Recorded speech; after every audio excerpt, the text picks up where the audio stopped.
वाले इसलिए सौभाग्यशाली हैं।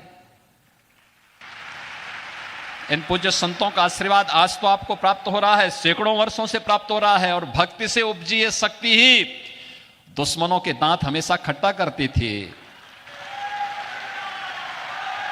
समर्थ गुरु रामदास जी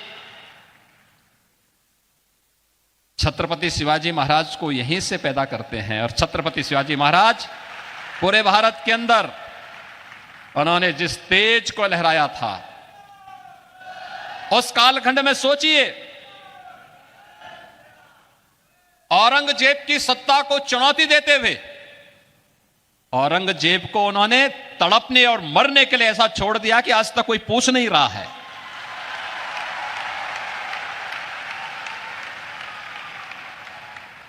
यह अद्भुत शौर्य और पराक्रम की धरती है। इसलिए है क्योंकि पूज्य संतों का सानिध्य प्राप्त हुआ, उनकी कृपा हमेशा यहां पे बरसती है।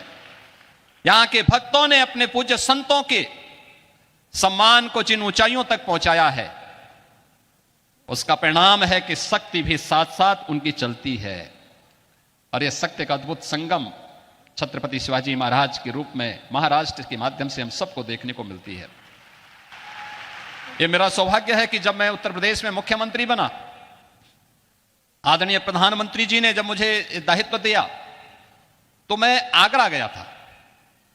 तो आगरा में एक म्यूजियम बन रहा था, उसका नाम था मुगल म्यूजियम। मैंने कहा भी मुगल म्यूजियम आज के दिन पे, मैंने कहा इसका नाम छत्रपति शिवाजी महाराज का म्यूजियम रखो।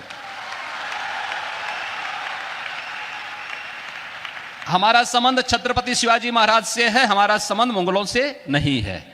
और इसलिए छत्रपति शिवाजी महाराज के नाम पर जाना जाएगा ये म्यूजियम। और छत्रपति शिवाजी महाराज की स्मृतियों को वहां पर सजोने का कार्य पूरी भव्यता के साथ आज हम लोग उसको आगे बढ़ाने का काम कर रहे हैं। आदरणीय प्रधानमंत्री जी ने उत्तर प्रदेश में एक डिफेंस कॉरिडोर की घोषणा की। यह डिफेंस कॉरिडोर भी छत्रपति शिवाजी महाराज को ही समर्पित है।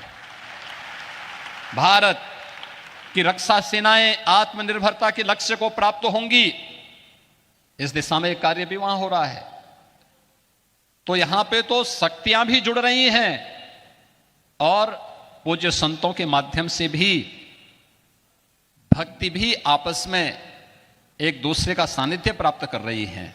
और इसी का परिणाम है, जब ये शक्ति मिलेगी, भक्ति और शक्ति का अद्भुत संगम होगा, तब 500 वर्षों की गुलामी की दास्ता से मुक्त होकर के अयोध्या में राम मंदिर का भव्य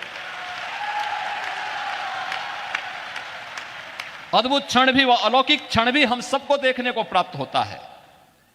हमारे पूज्य संतजन मंच पर भी बैठे हैं, सामने भी बैठे हैं। इनके सानिध्य में प्रधानमंत्री मोदी जी के कर कमलों से, उनके परम पुरुषार्थ से 22 जनवरी 2024 की जो तिथि हम सबको अयोध्या धाम में देखने को मिली थी, अद्भुत है।